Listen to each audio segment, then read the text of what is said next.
Welcome to Harvesting Maine, a podcast brought to you by Real Maine, a promotional program of the Maine Department of Agriculture, Conservation, and Forestry.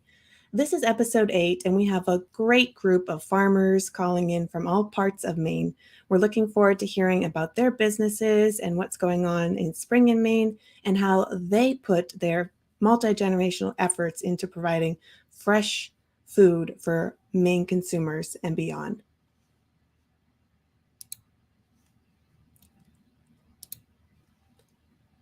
Welcome, Erin. Let's start with you. Erin, could you tell us a little bit about your farm and what you do and where you're located? I guess our farm's a rustic beef company. We're up in New Canada, Maine. We mostly do Black Angus cattle, selling direct to consumer, and we're adding a little bit more and more with the veggies and flowers and such, but mostly focused on the beef. Excellent. And so, just so our listeners who don't know much about Maine and its geography, how far are you from um, Boston, Portland, or the Canadian border? I can see Canada from my grandparents' house, so I guess we're pretty close there. Um, I guess we don't get out a lot, but we're probably 5 hours or so from Portland, a little over 3 hours from Bangor. Perfect. All right. So that helps us all explain and see just how big of a state Maine is and all the great agricultural products that y'all are growing. Um, Similar up there in the county in Aroostook, we're going to go over to Joe. Um, Joe, tell us about your farm and what you do and where you're coming in from today. Well, we get a few things going on the farm here. We plant potatoes on a much lower scale than we used to. We also have cattle, Black Angus, mixed with a little bit of Herefords. Uh, we grow and mill buckwheat flour for a ploy mix, which has really worked out well for us. We have a good side roadside stand or farm store located on the farm that's been going on for the past 7 8 years. So it's keeping us busy. We got a fair amount going on. As far as if you want to talk geography again, we're my farm is located just pretty much abutting Aaron's farm, but we're just a little north. Perfect. Yeah. It's always nice to have neighbors tuning in. It's a great way to showcase Maine farms. All right. Let's hear from Annie Watson. Hi there, Annie Watson. I am co-owner of Sheepscot Valley Farm in Whitefield, Maine. My husband and I own the farm, and we purchased it in 2013 from a retiring farmer. We are a certified organic dairy farm. We milk about 65 cows. We ship to the co-op that owns the Organic Valley brand. And we farm with our 4 small children, so they kind of just are along for the ride, technically, at this point. 7, 5, and 1.5, all little boys. So our life is very busy. But in addition to the farming, I also wear several hats in the dairy industry in the state. I serve on the boards of the Maine Organic Farmers and Gardeners Association, known as MOFGA, the Maine Dairy Industry Association, the Northeast Organic Family Farm Partnership, and the Maine Organic Milk Producers. Additionally, I am working to bring a line of branded organic milk from Maine to market, and that has been taking up a lot of my extra time, so to speak, if there is such a thing. So thank you for having me, and I'm very happy to be here with fellow farmers and with you, Anne. Yeah, great. Well, we're so happy that you're all here. Annie, my first question is for you because you talked about kind of these extra time and hats that you're wearing. Tell me a little bit about kind of what that extra like hat that you're wearing does and speak to how that helps consumers understand more about milk because dairying in Maine is a little bit different than you don't just go to a market necessarily. You can, but you talked about the co-op, so help us understand that a little more. Sure. Well, our farm ships to our members of the co-op, the crop co-op, the Coulee Region of Organic Producer Pools. It's based in Wisconsin. We have, I believe, 1,800 members total all across the country. So at this point, Organic Valley's been in the news because they're picking up some of the farms that Horizon dropped in the past, I think 6 months or so. It's been last August they dropped them. And so we're very proud to be a farmer-owned cooperative because we can make decisions that are based at the farm level. And so I appreciate being a member of a co-op because it allows a certain level of understanding that the sort of corporate level has to explain to the membership because we are membership owned and based. And so it feels much more like a community. But for Maine in general, we have a very small dairy community. I believe we have 176 farms total. Approximately 50 of those are organic. So we have as organic farmers, we have a pretty, what am I trying to say? We're a pretty big piece of the pie in terms of, I guess, typical farm, conventional to organic ratios. So I found that our state industry groups, as well as our Department of Agriculture, when they talk about dairy, they don't just talk about conventional or organic. They talk about it as an industry because all our farms are so important. And I feel very fortunate to farm in Maine because of the understanding and the support that we have from so many levels, be it different stakeholder groups or different service providers. And as I'm sure the other farmers on the call will agree, having all of our farms work together is as important as anything. Because if you lose a farm, you're not just losing a farm, you're losing a community hub, you're losing so much more access to other service providers, tractor dealers, seed dealers. We're all so interconnected. So I found that being an advocate for dairy, especially organic dairy, at these various levels these hats I wear, so to speak, has been helpful for myself, for my own understanding of how our state works, and also I like to think that I've been helpful to consumers as well as other industry folks in sort of understanding what organic means and what we're trying to do that might be a little bit different. So.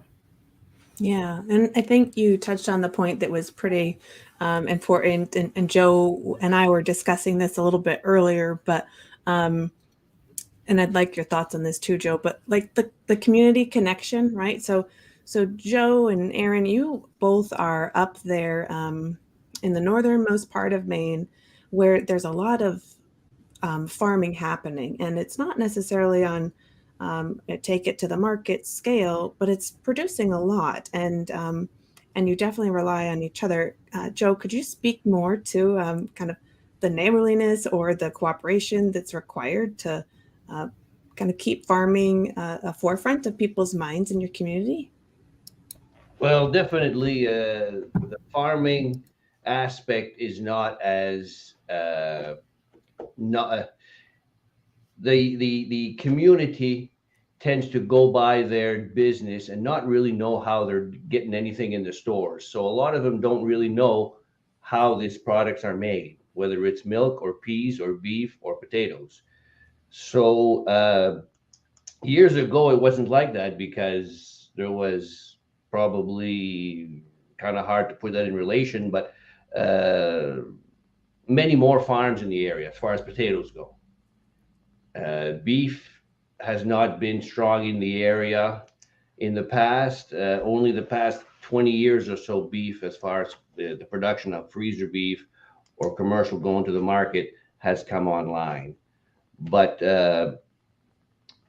definitely, the farmers try to incorporate what they're doing with the public, with field days, with farm days, with petting zoos that we have in our little stand here, or in the fall, pumpkin hunts.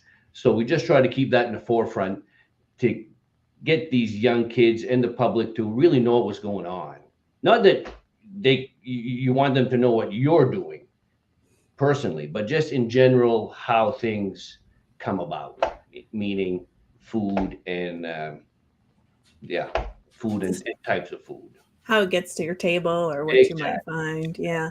And your family had has done a couple different things to adapt to kind of integrate that. Has that kind of been part of the bigger plan, or is there a Well, specific plan to it?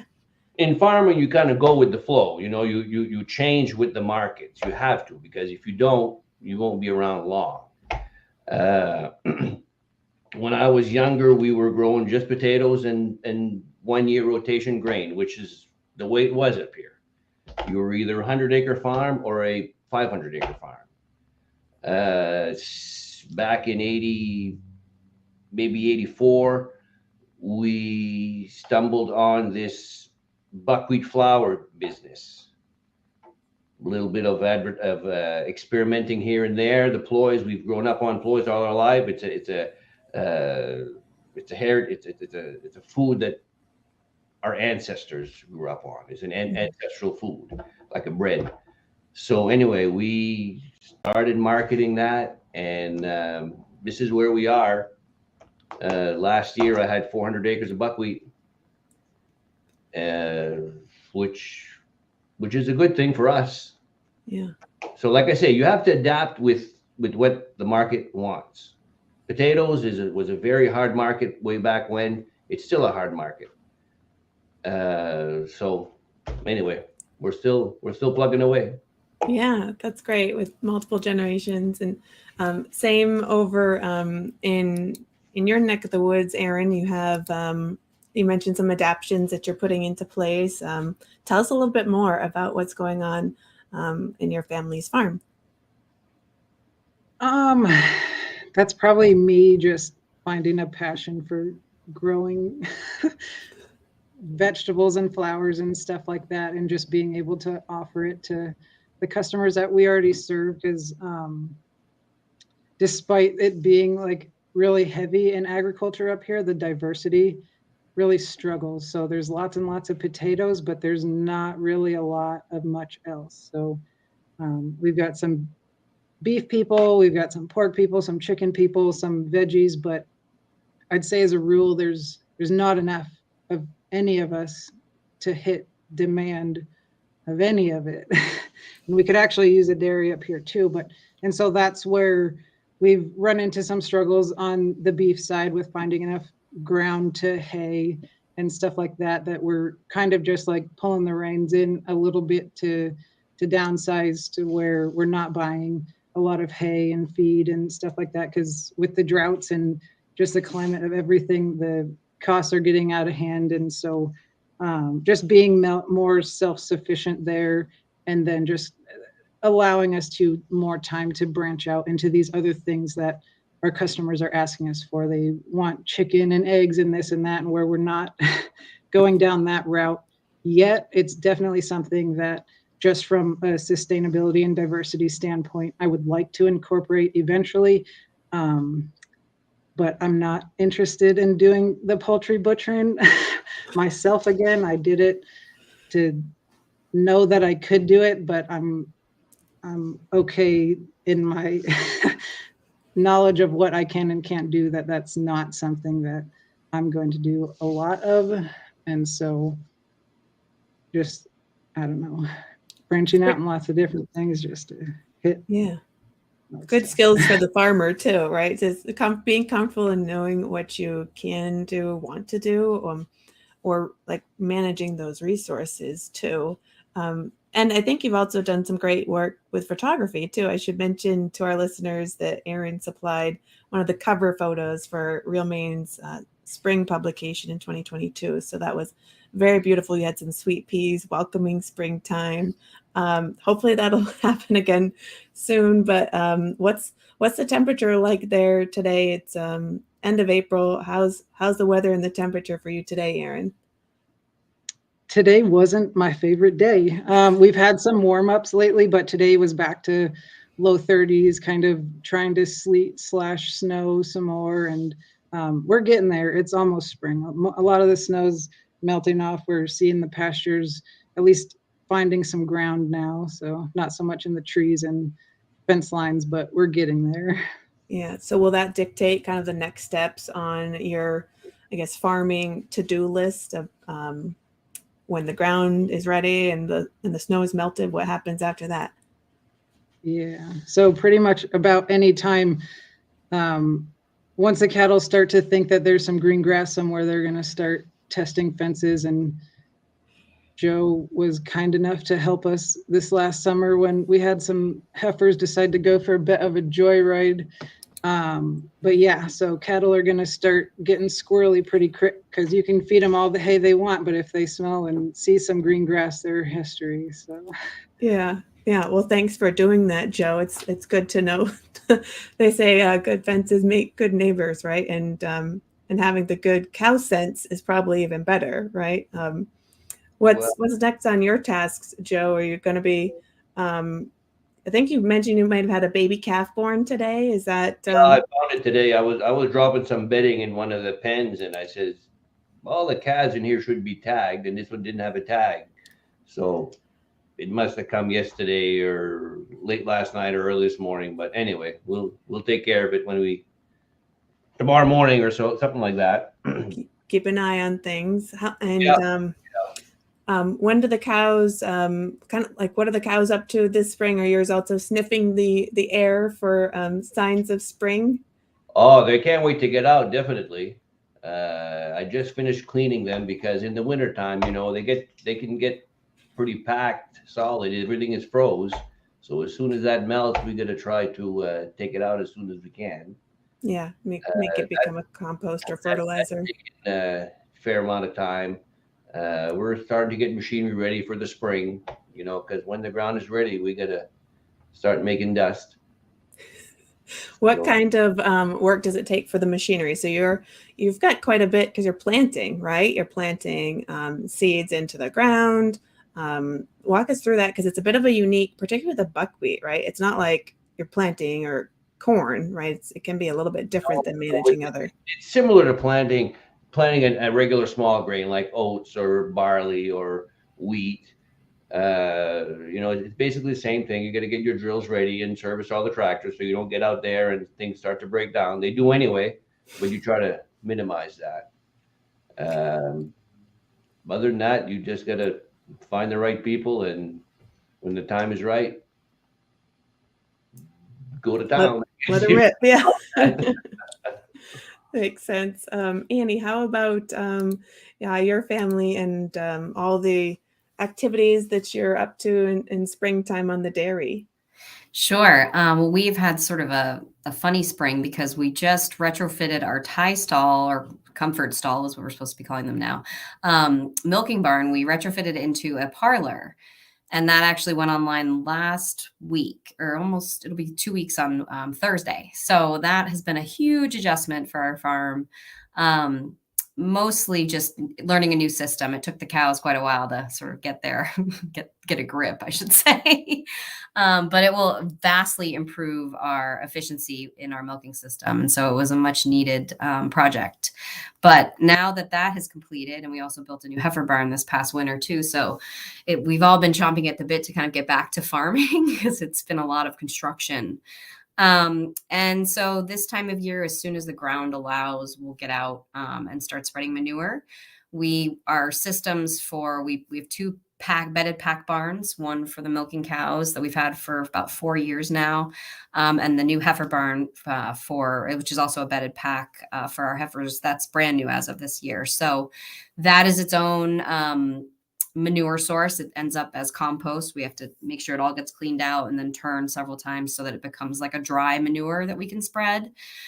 We also have a liquid manure pit. I know I never thought in a million years I would be talking all about poop, but it's an integral part of our system, especially since we're organic. So we utilize as much as we can. So we have liquid to spread as well. So that is the name of the game for the spring. I would say the second week in May, hopefully, we will let the cows out and we intensive rotationally graze our herd, which means they're in pastures for about 12 hours only, and then we move them. And we found that's an efficient way to work our milking herd. We pasture our heifers off our farm on various landowners' properties.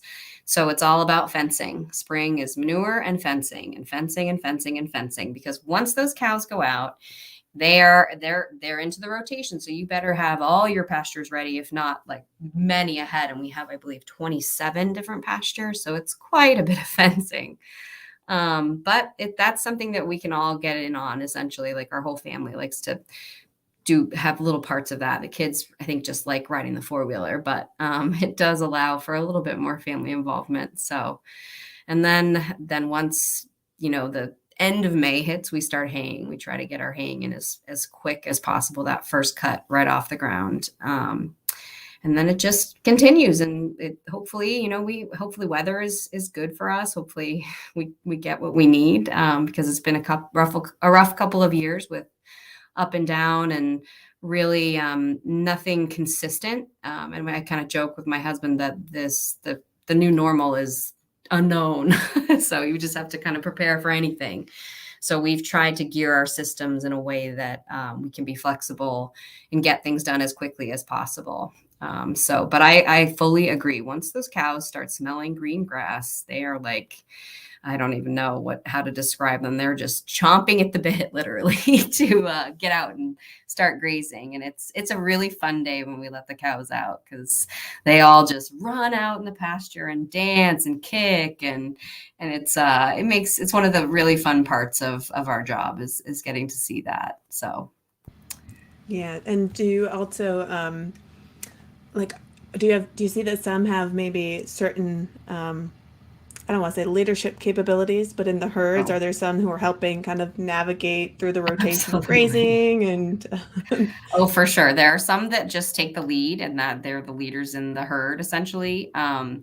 The smart ones, I always say, just walk out to a good spot and then start eating. It's the young ones that kind of kick around and dance, and they'll run back up to the barn and out to the field again. And so it's quite entertaining. The smart old girls are just like face down in the grass. But then as the season moves on, and as we're walking up to different pastures, there are absolutely different members of the herd that sort of take the lead and push the little ones around, the younger ones around, and tell them what's what, because of course they have to come back to the barn to get milk twice a day. So that's why rotationally grazing them actually makes a lot of sense for us, because once they come into the barn to milk, we can reset where they are. So it's a system that we found works. And our cows actually cross the road, which is Townhouse Road in Whitefield, which is a pretty busy road.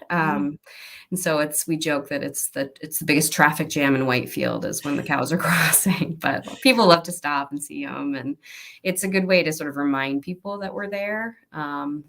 Because as I think Joe was saying, it's challenging that so many people don't understand where their food comes from.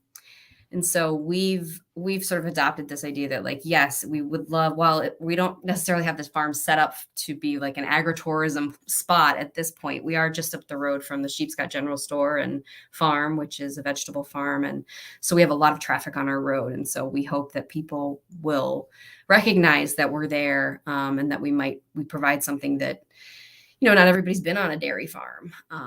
I hadn't, certainly, before I met my husband, a long time ago, which feels like, but I think it's really important that we recognize all of the work that the farmers in our communities do, and how they really work together, and how when you lose a farm in a community, it really has impacts that ripple for quite a ways, and it's not just your insular little rural community that feel the effects, and that's something that is sort of dear to my heart, and like it's becoming my life's work, apparently, is to really promote our local products and to show what really goes into these products and into our farming work in the state.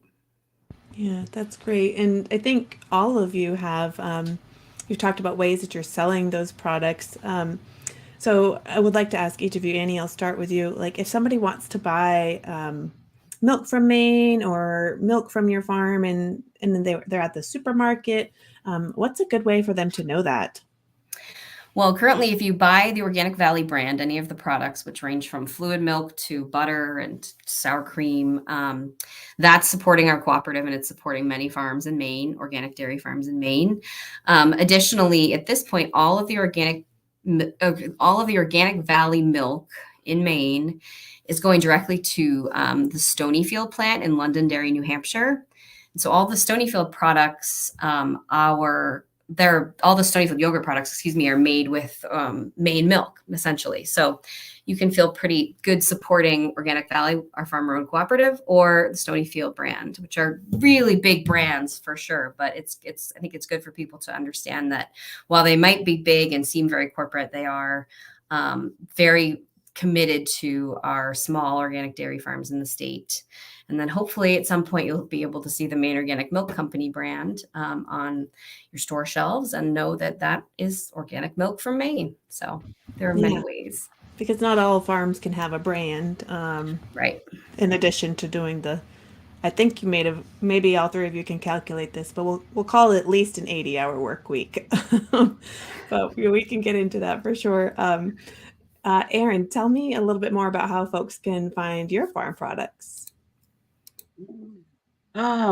So we got a little bit lucky that just before COVID happened, I had transitioned to more an online storefront just to make access a little bit easier. And then as soon as COVID started, we leaned really heavily into that. We didn't have the store open, which we have in Fort Kent that first COVID year. And so we used it as a pickup point so that we could do contactless ordering and stuff like that. And so our online store is kind of the most user-friendly, easiest access. We also have the store in Fort Kent, and then I'm usually in the Presque Isle Farmers Market every Saturday during that season as well. And then Bangor, we do a pickup there. Our butcher is downstate in Guilford, and so I coordinate like making a Bangor on up run while I'm already down there. And so we have some people down that way that buy our products as well.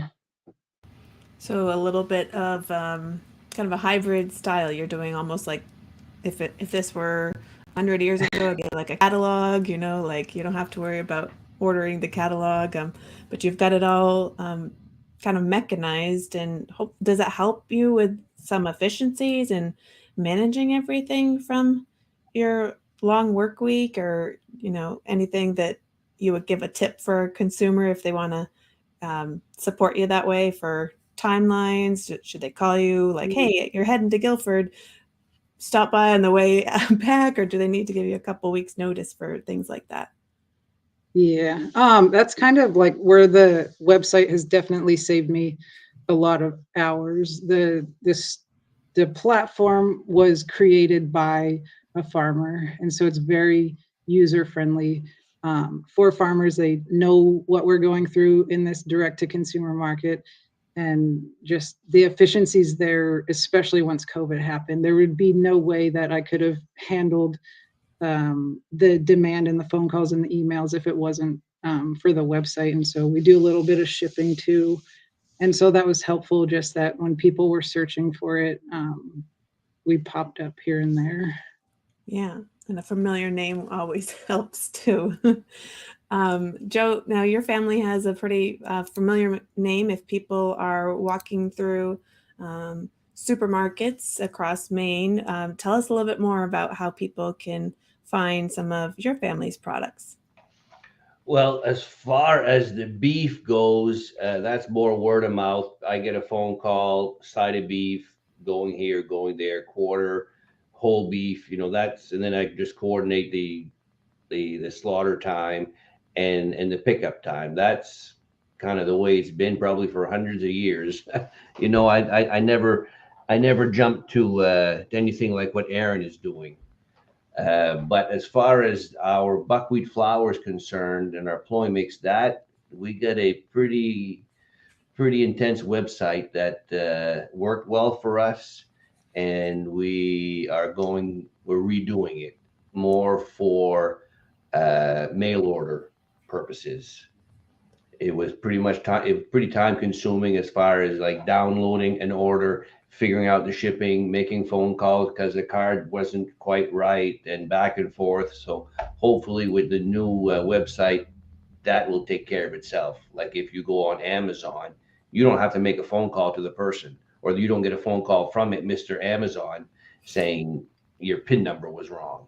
Yeah. So hopefully that will alleviate a lot of the problems that we have right now. Other than that, it's a very good website, and it works well. And we are also the Hannafords do well for us. Associated buyers, associated grocers, the grocery stores. There's a few people that are a few bakeries that are picking up the buckwheat flour because it is gluten free, and there's a lot of gluten free people out there, and that's, like I say, that's been doing real well since the pandemic, and nobody could get flour way back when the pandemic first started. We had a little jump there, and now with what's going on between these two countries, Russia and Ukraine, who knows what's going to happen with the flour market. Yeah, that's a good point. Tell us a little bit more about like the difference between types of grains, right? So that you've got a product that has really been around for a long time, and it also has some culturally or heritage significance to lots of Maine and communities across northern New England. So tell us a little bit more about this particular type of product, because you're pretty popular when it comes to the buckwheat flour. Well, I don't know about that. Like I said, we we don't go far from our little world here, so I don't know exactly how popular it is, but it definitely has gotten out there. The buckwheat flour there's not many grains out there that are gluten free.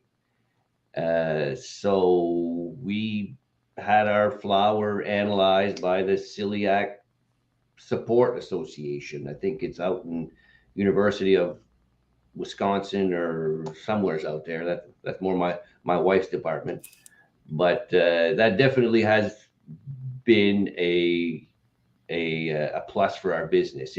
Buckwheat flour used to be 20% of our sales before we knew what gluten was, and it definitely has picked up to over 50% in the past 10 years or so. It's a certified gluten-free product. The mill, that there's no potential of cross-contamination. So there had to be some steps had to be taken to achieve this level. So we can guarantee a person who has a young child who can't say the word gluten to be able to be comfortable in having this flour. So we have to be on our game as far as that's concerned. Yeah. You do you're wearing a lot of hats with that too. Is there kind of walk us through? I mentioned again 80-hour work week if you're lucky, but how does your family manage the workload and the workflow from week to week, day to day, season to season?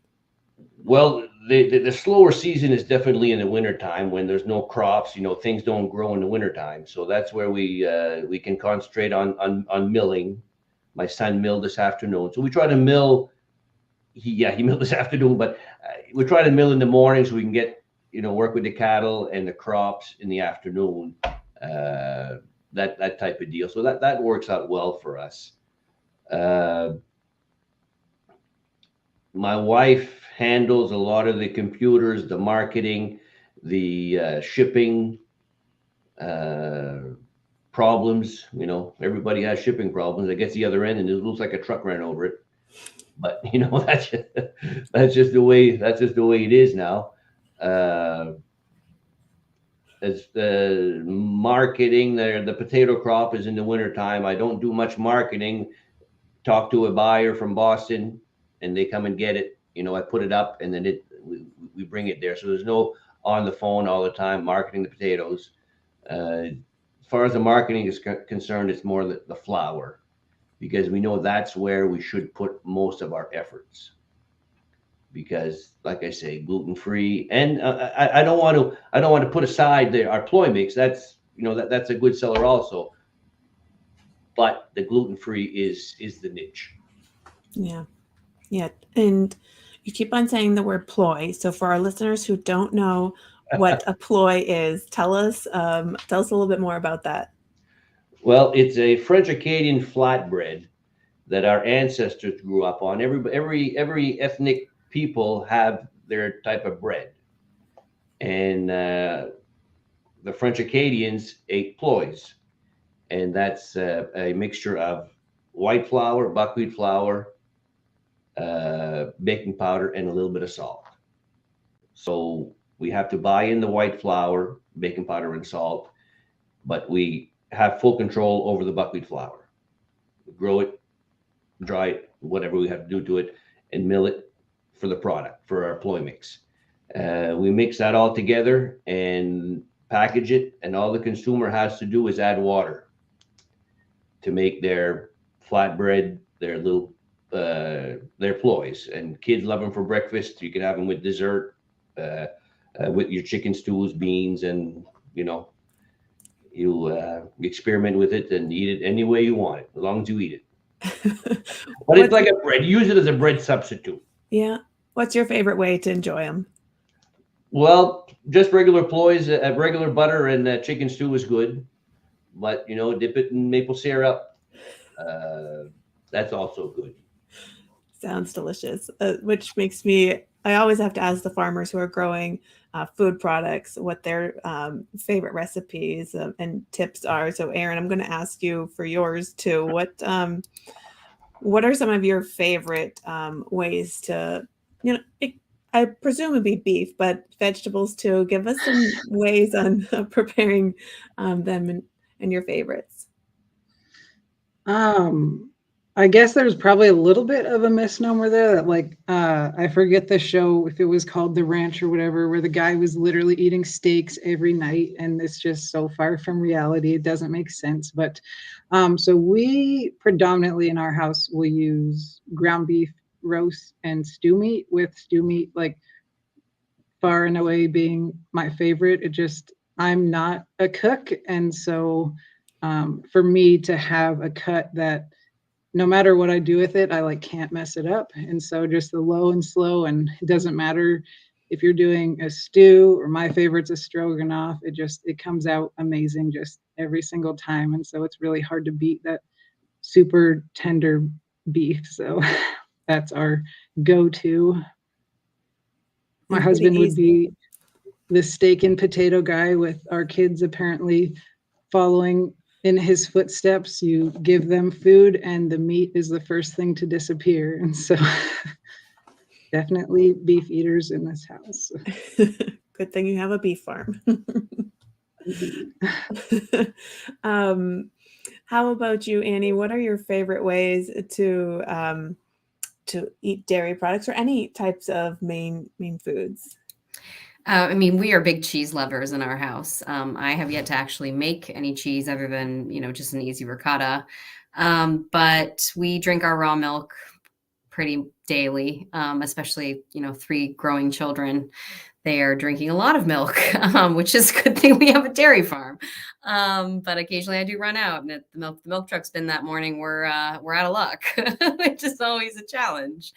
But there are so many wonderful cheeses in Maine. We have so many wonderful cheesemakers, we really feel blessed. I have one on my road even, and it's just to see the creativity there is really amazing. And just the bounty that we have access to as Mainers, from our neighbors' farms, or from, our all the way, 300 miles away and still in Maine. I think we're very fortunate, because that Maine brand really means something coming from Maine. I think we all kind of trust that that we're making good decisions for our farms, for our land, for our animals. And so I try to utilize as many fresh ingredients as I can in my cooking. I do have, like I said, the 3 picky eaters at this point. But we eat a lot of ground beef, because we have, we cull some of our cows and put them in the freezer. And we have a farmer friend from down the road raise a pig for us. So, I mean, we have freezers full of meat, and that is a very fortunate thing that we do feel very fortunate to have access to. So I guess I cook all the time. I love to cook, but I don't really know if I have a true like recipe that I love to recommend. I should probably come up with something. I mean, macaroni and cheese is always a love of everyone's. The creamier, the better. But we roast chickens or do roast. I agree. Low and slow with the beef makes a big difference. Spare ribs and red wine sauce is delicious. Anything you can put in the oven and leave, I think, is always good in our hectic lives. So yeah, I don't know if I have one true thing, but that's a good question. I will think on that. Right, we can always follow up with recipe tips later. Maybe I'll curate a few. I was speaking to some folks in one of our previous episodes, and they've got great suggestions.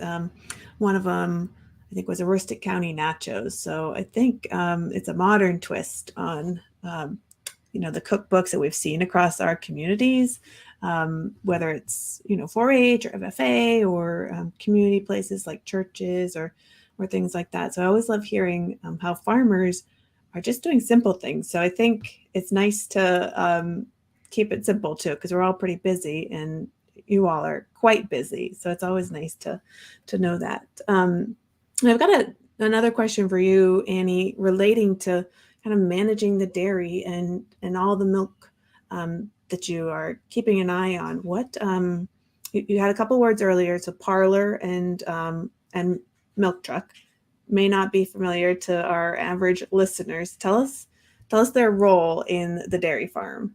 Sure. So our milking parlor is the system that we use to milk the cows, and essentially what it is it's a pit that a person stands in, and it's a long sort of like canal, and all the milkers are above you, and the cows come in and they line up on one side. I'm sorry, I talk with my hands. I know it's hard when you're on Zoom, but they line up at 10 to a side, and we prep and milk one side, and then when those 10 cows are finished, we prep and milk the next 10. And those cows walk back out to either pasture or back to the barn or wherever they're headed for that time. All the milk goes through a milk pipeline and into our milk tank, which is in our milk room. And our milk gets picked up every other day. And usually around 8 a.m. in the morning, a milk truck backs up to our milk house and hooks up a hose and basically sucks all the milk into the truck. Before they do that, though, they take a few tests to check to make sure that there aren't any antibiotics used, as well as just some quality tests that they take that are then tested at a lab. And they check the temperature to make sure the milk has cooled to temperature before they pick it up. Temperature is a huge part of the equation. Temperature of the milk in your bulk tank, as well as temperature, how quickly the milk is cooled off when it comes out of the cow. Because cows' resting temperature is, I believe, about 102 degrees. It's quite warm. And so their milk is quite warm. And so it takes a lot of energy to cool that milk down. And so what we have is what's called a plate cooler. And it's a very complicated system that I really cannot explain completely how it works, but I do know that similar to a radiator, the warm milk runs along lines that also have cool water in them. And so they run by the cool water lines, and it is a process that helps to cool the milk before it enters into the bulk tank. And so we have to be sure that bulk tank is refrigerated and that it's working correctly every single day. That is the thing about dairy, is it's a commitment like no other, because cows have to get milk no matter what. And it's part of the system. And that milk truck, once it picks up the milk, and it isn't necessarily hauling only milk from one truck or from one farm, it's hauling milk from several farms. So they need a way to just differentiate if there was an issue with the milk, a quality issue, where that originated from. And so they can really do a lot of tracking, which is incredibly important for food safety purposes. And I think it's important that consumers understand that your milk is really cared for. And it's very carefully maintained to be sure that it is safe. And it's, when it gets to the plant, to be pasteurized, homogenized, and turned into whatever product it needs to be turned into. That the consumers and customers, people who are buying the bulk milk, understand that there's a lot of safety measures that have been taken. So it's a really big part of a much larger system. of production, that it doesn't just start on the farm, but it's a lot. It takes a lot of people. It takes a village, so to speak. Yeah, it's more like to your point earlier about the teamwork and collaboration. Like, tell me more a little bit about that quality measures. And I know all three of you are putting quality measures from start to finish. But on the dairy one, my specific question is about, like, what does that data tell you as the farmer? Is it going to tell you, okay, I have consumers who are happy, they're all dairy, we know it's antibiotic free, so that's great. But for the farmer, what can you do with that information? Sure. Well, our quality components can tell you a lot about what's going on with the system in general. If your water heater isn't getting hot enough during the washdown, you'll have an elevated bacteria count. And that's when you find out when you get your quality results, it's a snapshot of what's going on at the bulk tank. And these are obviously things that we can't see. So unless we have that data, we're not going to know that that's happening. But it allows us an opportunity to fix whatever is broken, or to, adjust whatever needs adjusting, to turn our tank down, or to, try to push the milk truck pickup a little bit later if the milk needs a little bit longer to cool down. It also will tell us what our somatic cell count is, and that is what our average what the white blood cells count is in our milk. And it can tell you if there are cows that aren't feeling good or if there are issues. And that's all incredibly important data as we put out a product. And so the more consistent we can be, the better for our farm, but also from our co-op standpoint, because they really value consistency and they value quality. And I know for a fact the co-op is always very surprised because we have very good quality results in Maine. And we get awarded for that, not only through our paychecks, but also with like little plaques that say, oh, gold award for this or that and the other. And I think I had a board member from Organic Valley come out from the Midwest, and they hand these out at our meetings, and he was just like, I can't believe how many quality awards you guys have. And it, makes us feel pretty good because we know we're doing a good job and we're really paying attention to all the minute details that go into our system. So Yeah, and taking care of the cow too, right? Knowing exactly. whether or not she's feeling well in a way that you can't see with your eyes seems incredibly important for these assets on your farm, right? For sure. They're just as much of a partner, it sounds like. Oh, absolutely. Yeah. And they're top notch. I mean, I like to say that our barn had curtains before our bedroom did. And our milking parlor has radiant heat, but our house does not. So I like to joke that our cows are very well taken care of. Yeah, I'm sure they appreciate that. Yeah, and the quality approaches. So question for you, Joe. Tell me about how you're measuring quality and paying attention to that, whether it's the livestock or the planting. How do you do that? I think even before we went live, you were telling about some of your quality control tips that you were using, which is just a hand tool. But you were talking about the core samples. That's probably one example that comes to my mind. Anything else that you're using to make sure the products are tip-top shape for the consumers or the plants or the animals? I'm glad you remembered about that core sample, because that happened about 3 hours ago and I totally forgot about it. But yeah, we always definitely were not as critical as Annie. I think I just made my mind I'm not going into dairy. But we with our buckwheat flour, I keep going to the buckwheat flour because that is where we want to be headed towards to increase that market. But the buckwheat flour, we're always tested. The state of Maine comes in, gives us their blessing. The kosher people come in, give us their blessing once a year because we are certified kosher.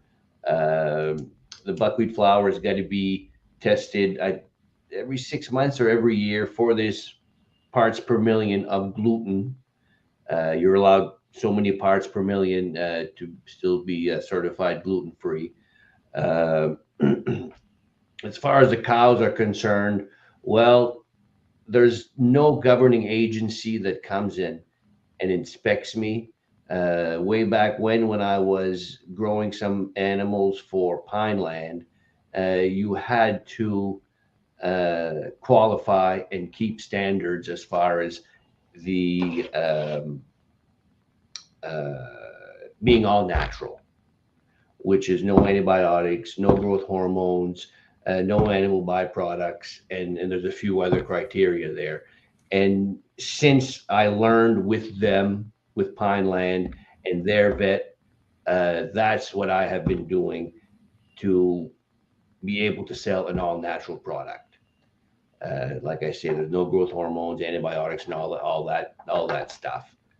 So as far as the potatoes go, well, we have governing agencies that come by, seed inspectors, pesticide inspectors that check our log books, check what we're doing to make sure that we're putting on the right stuff or not putting on the wrong stuff as far as being able to grow our product. Other than that, like I say, it's not as intense as Annie's, but we have our own little challenges. Yeah. And keeping it organized is always part of it, I'm sure. Oh, yeah, that's all part of it. Aaron, how about you and your farm focusing on quality control and how you know that you're able to, meet your consumer goals, but also care for the land and the crops and the animals? I guess it's all pretty intertwined when you're direct to consumer. So the end user is really like who we're beholden to. So when we started, I mean, we came from kind of a conventional background of you feed corn and you feed just DDGs and everything like that. And up here, I just knew we had to be different. The customers are getting more and more educated. They don't want the GMOs. They want to know you're treating your animals well and everything like that. And that's not to say that commodity guys don't treat their animals well, as much as we can't feed the same things that some of these other guys can. And so it kind of falls there. And then, of course, the flavor profile and everything has to be there because our business is done if we don't put out a good product. And so people will come and go if the quality is not there. And so we have a big emphasis on that, which is why we have switched to the 100% Black Angus. In the beginning, we kind of pieced together the herd that we could and was available to us. And a lot of people will say once you pop the hide off, it's all the same. And that hasn't been our experience. And so we kind of just drifted to the Black Angus because we can pick our bulls kind of strategically to get the meat quality that we want. And if we want to improve our fat content or our ribeye size and things like that, there are different things that you can look at with the registered bulls that we can try to influence the meat quality there as well. Tell me a little bit more what you mean when you say a registered bull, because like some people do raise their own bulls and they run them with the cows, but you're selecting a registered bull. Does that mean you've met him? Does it mean he has paperwork? How does that work? We don't meet them until they get here because there really aren't too many registered Angus herds in the state of Maine. And I think I've maybe seen one that will sell bulls. And so we mostly bring in bulls from kind of all over. But yeah, so the registered farms, they'll put out a catalog and they have all this data on each of the bulls. You know who the parents are, you know who the parents' are, and then they give you kind of this EPD, so the expected progeny data. But so we can pick, like, we want maternal traits, we want a moderate sized calf, we want good growth, and just all sorts of different data that you can use to help pick which bull you think has the potential characteristics to improve your herd, because that's always a big thing. You can make or break a herd with bulls a lot faster than you can your cows, because the bull will put out many more babies than your cow will every year. Yeah. So I think the takeaway that I've been learning from all three of you today is you got to wear the science hat, right? So we've covered genetics, we've covered physics and thermodynamics with the plate cooler and the registered bulls. Also, botany with choosing the right seeds and plants and all that good stuff. Marketing, a lot of, just all sorts of hats that you all have been wearing. And I think you've hit home a lot of key points. But as we're kind of starting to wrap up, I'd love to get your takes on this question that I like to ask all my uh, interviewees, which is, why does it matter to support local agriculture and farms? And just, I'd love to hear your thoughts on that. We'll start with you, Erin. All right. I guess the biggest thing is just the community aspect. So I think small local farms are just unique in that who they're doing business with, whether the fuel, the repairs, the equipment, the parts, the supplies, everything, just so much of the money that comes to us from selling our beef just recirculates back right into our town through, I mean, all the things that happen, just repairs and feed costs and everything. And so to keep that money here and moving around to benefit more people is just, the community dynamic is strong with shopping with the local farms. Yeah, thanks for that. Joe, how about you? Well, I think all of us are going to have pretty much the same answer underneath in one ball of wax. But I definitely agree with what Aaron said. But I like the fact that uh, in our situation here, we have a farm store and we have certain field days throughout the year. And when these parents come by with their kids to see what's going on, and these kids, I'm not saying that they've never seen a cow before, or a pig, or a chicken, but it's just great to see it planted in their little developing minds that this is how things happen. This is what a chicken looks like. Whether they're going to be vegan or not down the road, we don't know that. But just the fact of introducing this in a kind of a natural setting, the parents are right there, so nobody gets scared, or nobody freaks out over what a cow looks like, or when a pig snorts. you know uh, Definitely, I like that aspect of introducing it to the people who might not have a chance of seeing it other than here or at anybody else's farm. uh, and then, like I say, Aaron made a good point. You infuse $1 in a community and it can make many more dollars. And you see these people every day. You see them at church, you see them at wherever, at the grocery store, and it just keeps going around the best way we can. Yeah, well put. Annie, how about you? Sure. I mean, I recognize the importance of our farms, just not only for our state but in our country, because they're really the backbone of our rural communities. As I think I've mentioned before, it's an integrated part of so many systems that might not just be in one small community, like in my town in Whitefield. That any impacts, positive or negative, have a ripple effect.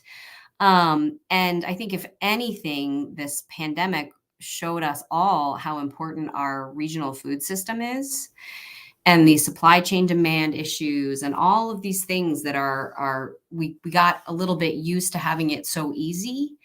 I think it really allowed people to recognize that, wait a second, if I can just go to the farm next door or in my community and buy, all of these things, it means that I'm, not just supporting the big grocery store, but I'm supporting my neighbors. I'm supporting my friends, and that money spent makes a big difference in the life of the farmer, in the life of the community, and everybody involved. And the other piece that's, agriculture is a major part of our state's viability and sustainability, in my opinion. And I'm grateful that we have support and that is recognized. And we have things like the Real Maine brand, because it's incredibly valuable because, being at the end of the line, so to speak, in terms of we're at the tip of our country. So it's, if we can think about ourselves as not only as a state where things leave and need to come back in, but what if we thought about it more as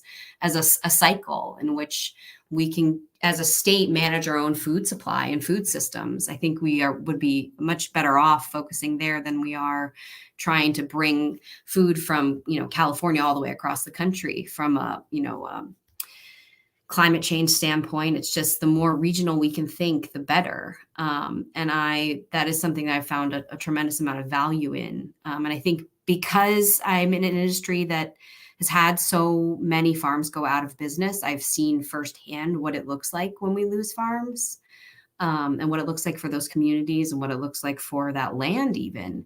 One of the reasons people love Maine is because of the way it looks. And a lot of the things they love about it are things that are because of a farm and because we've managed land in an appropriate manner, that we care for the soil, we care for the plants. And when that care is taken away, the wild comes back quickly, and it's not always as pretty as we want it to be. So I think it's incredibly valuable and important that that this sector is valued, for not only us all as farmers, but as a community and as the next generation of eaters, so to speak.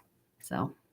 Yeah, well, thanks for those thoughts, and thanks to all three of you. It's been so wonderful to hear from all of you, and it's such a pleasure too to get a couple neighboring farmers. It's a good example of that. I would like to tell our listeners that you can certainly connect with all of these farms and any farms, and you can do that on realmaine.com. Also, just check out social media. We have plenty of resources. And thanks everyone for joining us for episode 8 of the Harvesting Maine podcast.